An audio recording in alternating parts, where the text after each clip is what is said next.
दोस्तों, इस वक्त की बड़ी खबर, बड़ी जानकारी आपको बता दूं कि इजराइल के अंदर हिजबुल्लाह का खूंखार कमांडर घुस चुका है। जी हाँ, बिल्कुल सही सुन रहे हैं आप। हिजबुल्लाह का खूंखार कमांडर इजराइल के अंदर दस्तक देता हुआ नजर आ रहा है। ये वही इजराइल हैं जो सिक्योरिटी लेवल पर खुद को सबसे टाइट बताता है। पूरी दुनिया में सबसे ज्यादा सिक्योरिटी हाई जो है वो इजराइल की है। लेकिन इजराइल अब पूरी तरीके से सिक्योरिटी के नाम पर किस तरीके से हिजबुल्लाह की एंट्री हो गई है आपके सामने है। लगातार हिजबुल्लाह की तरफ से अटैक पर अटैक हो रहा है, मिसाइलें दांगी जा रही हैं। इनफैक्ट इजराइल के कई किलोमीटर सीमा को इजरायली सैनिकों ने खाली कर दिया था।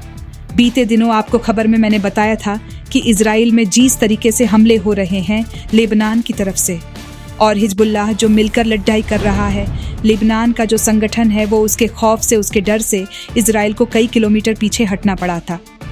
लेकिन अब खबर ये आ रही है कि हिजबुल्लाह जो सबसे खूंखार कमांडर है हिजबुल्लाह का, वो इजराइल में दस्तक दे चुका है। और खबरों की बात करें सूत्रों के हवाले से, तो खबर ये भी आ रही है कि हिजबुल्लाह अपना खौफ इजराइल के अंदर एक बार फिर से बरपा सकता है, क्योंकि जिस तरीके की तस्वीरें और मंजर इस वक्त इजराइल के अंदर देखने को मिल रहा है वह काफ़ी डरा देने वाला है।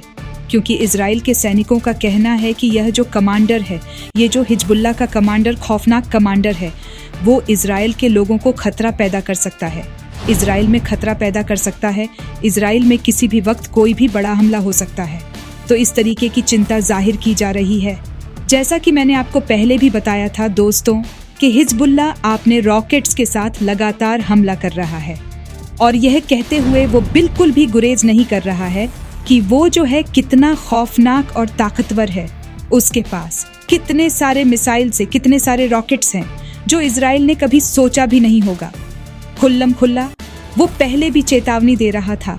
और जैसा कि कल रात इजराइल की तरफ से गजा पट्टी पर हमला हुआ, जिसने कई सौ बच्चों की मरने की खबर आई थी, कल भी हमला किया गया इजराइल की तरफ से। दोस्तों को कई सारे वीडियो, फोटो सोशल मीडिया पर वायरल हुए हैं इजराइल के सेना की तरफ से और फिलिस्तीन की न्यूज़ की तरफ से। ये जानकारी दी गई थी कि कैसे एक बार फिर से इजराइल ने अस्पताल को निशाना बनाया है। करीब 400 से ज़्यादा लोगों की जान गई है, जिसके बाद हिजबुल्लाह को ये कदम उठाना पड़ा है। और हिजबुल्लाह के इस कदम से इजराइल पूरी तरीके से डरता हुआ नज़र आ रहा है, क्योंकि खबर यह भी निकलकर सामने आ रही है कि हिजबुल्लाह की यह जो खौफ है उसको देखकर इजराइल के प्रधानमंत्री नेतन्याहू भी डर चुके हैं, क्योंकि उन्होंने इस हमले को, इस युद्ध को फिलहाल अभी रोकने की अपनी सेना को चेतावनी दे दी है। जो कमांड है वो दे दिया है। मैं कुछ तस्वीरों के माध्यम से, नेटवर्क 18 की खबर है, इसके माध्यम से आपको दिखाने की कोशिश करूंगी कि क्या कुछ खबर है और किस तरीके की जानकारी जो है अब वो इस वक्त नज़र आ रही है, निकल कर सामने आ रही है। क्योंकि हिजबुल्लाह और ज़्यादा उग्रता के साथ और ज़्यादा ताकत के साथ इजराइल में दस्तक दे चुका है। हालांकि ये भी खबर आई है कि इजराइल के सैनिकों ने हिजबुल्लाह के कई कमांडर को ढेर कर दिया है। अब तक 5 से ज़्यादा कमांडर को ढेर कर दिया है। लेकिन उज्ज्वला के जो कमांडर्स हैं वो पीछे हटने का नाम नहीं ले रहे हैं, आगे लगातार बढ़ रहे हैं।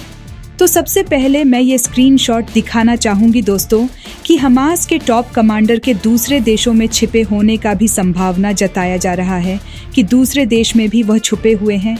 यही नहीं, हमास और हिजबुल्लाह जो है वो मिलकर एक साथ लड़ाई लड़ रहा है। और खबर अब ये भी आ रही है कि हमास ने ट्रेलर दिखा दिया है इजराइल को। जी हाँ, इस वक्त की बड़ी जानकारी तबाह कर दिया है। इजराइल के टैंक को तबाह करते हुए ट्रेलर दिखाने की बात कही है कि ये तो अभी ट्रेलर है, पिक्चर अभी बाकी है मेरे दोस्त। तो इस तरीके की खबरें भी निकलकर सामने आ रही हैं। हमास के मिलिट्री विंग अल कसब ने इजराइल की 2 बुजुर्ग महिला को रिहा कर दिया है। अगर देखा जाए तो इससे पहले 2 अमेरिकी नागरिकों को भी समाज के कमांडर ने रिहा किया था। तो धीरे धीरे करके हमास के जो लड़े ढाके हैं वो कुछ लोगों को रिहा कर रहे हैं, जिन्हें बंधक बनाया गया था उसे बाइज्जत छोड़ते हुए नजर आ रहे हैं। लेकिन इजराइल पर ये आरोप लग रहा है कि इजराइल के जो लोग हैं, इजराइल की जो सेना है वो निर्दोषों को पकड़ कर मार रही है, बंधकों के साथ टॉर्चर कर रही है, उनके साथ जो है किस तरीके से उनको परेशान करने की कोशिश कर रही है। फिलिस्तीन मीडिया की रिपोर्ट के हवाले से भी खबर आई थी दोस्तों, जैसे कि मैं सोशल मीडिया पर देख रही थी, और तमाम खबरें जो है वो निकल कर सामने आ रही है कि किस तरीके की चीज़ें जो है इस वक्त नज़र आ रही है। आगे ये भी बता दूं कि गज़ा में इजराइल को सबसे बड़ा झटका लग गया है। जिसे गजा को ख़त्म करते हुए इजराइल जो है ऐलान कर रहा था। ऐलान जंग शुरू किया था। उस गजा से इजराइल को बड़ा झटका लग गया। हमास की ताकत ने इजराइल को रोक लिया है। हमास ने अपना ताकत एक बार फिर से दिखा दिया है कि वो कितना ताकतवर है। फिलिस्तीनी ने दावा किया था। दोस्तों, कल रात की 110 लोगों की मौत हुई है इजरायली अटैक की वजह से। लेकिन इस अटैक के बाद हिजबुल्लाह और हमास दोनों एक्टिव हो गए हैं। आगे ये भी कहा जा रहा है नेतन्याहू ने घुसकर मारने का प्लान जो है वो रोक दिया है। जो गाजा में घुसने की जो धमकी दी थी इजराइल के प्रधानमंत्री ने, वो अब इस पर रोकते हुए नजर आ रहे हैं। कह रहे हैं कि नहीं अभी मत जाओ, अभी खतरा टला नहीं है, खतरा और ज्यादा आगे बढ़ता हुआ नजर आ रहा है। तो सोचिए, ये जो फायर बन रहे थे अब किस तरीके से बुझे हुए दिख रहे हैं, या अपने ही सैनिकों को रोकते हुए नजर आ रहे हैं और कह रहे हैं कि अभी रुक जाओ, अभी मत जाओ, अभी डर है, अभी खतरा है। आगे मैं आपको ये भी बता दूं कि हिजबुल्लाह के मिलिट्री कैंप और निगरानी को तबाह करने का जो है दावा किया जा रहा है इजराइल की तरफ से। आगे ये भी है कि टैंक तबाह करके हमास ने जो है पूरी एक मैसेज इजराइल की पूरी सेना को दे दी है, इजराइल के प्रधानमंत्री को दे दी है। कहा जा रहा है कि गाजा का किला जो है वो इजराइल हिला भी नहीं सकती। गाजा पर इजराइल के द्वारा जो एयर स्ट्राइक हो रहा है उसको वो एयर स्ट्राइक तक ही सीमित रख सकते हैं, क्योंकि गाजा का किला भेदना मुश्किल ही नहीं नामुमकिन बताया जा रहा है। आगे ये भी कहा जा रहा है कि हम कमज़ोर हो गया है। जब इजराइल की सेना गाजा के अंदर घुसेगी तो वो ये मान कर चलेगा कि वो जो है कमज़ोर हो गई है। लेकिन ये इजराइल के डिफेंस फोर्स का बयान है, तो वो ये कह रहे हैं कि अगर हम गजा में घुसते हैं तो इजराइल गजा की जो सेना है वो अंदर घुसेगी, तो उसे आप कमज़ोर मत समझिएगा, उससे जो है आप ताकतवर समझिएगा। तो इस तरीके की बातें कह रहे हैं। और ये आगे ये भी कह रहे हैं कि हमास को एयर स्ट्राइक में 0 नुकसान हुआ है, तभी आप पूरी ताकत लगाकर हमास से लड़ पाएंगे, क्योंकि हमास अभी भी बहुत ताकतवर है।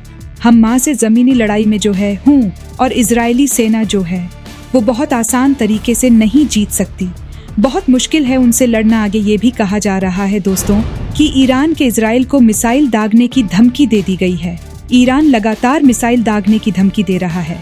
जैसा कि मैंने आपको कल वाली खबर में भी बताया था कि ईरान जो है इस लड़ाई में किसी भी वक्त एंट्री मार सकता है, और ये युद्ध चौतरफा नहीं, मतलब हर तरफा हो जाएगा, क्योंकि हर तरफ से इस युद्ध में लोगों की एंट्री हो रही है और इजराइल को सबक सिखाने की बात की जा रही है। दोस्तों, इस पूरे रिपोर्ट को लेकर आप क्या सोचते हैं, आपकी क्या राय है, हमें कमेंट करके ज़रूर बताइएगा। साथ ही साथ चैनल को सब्सक्राइब करना बिल्कुल भी ना भूलें।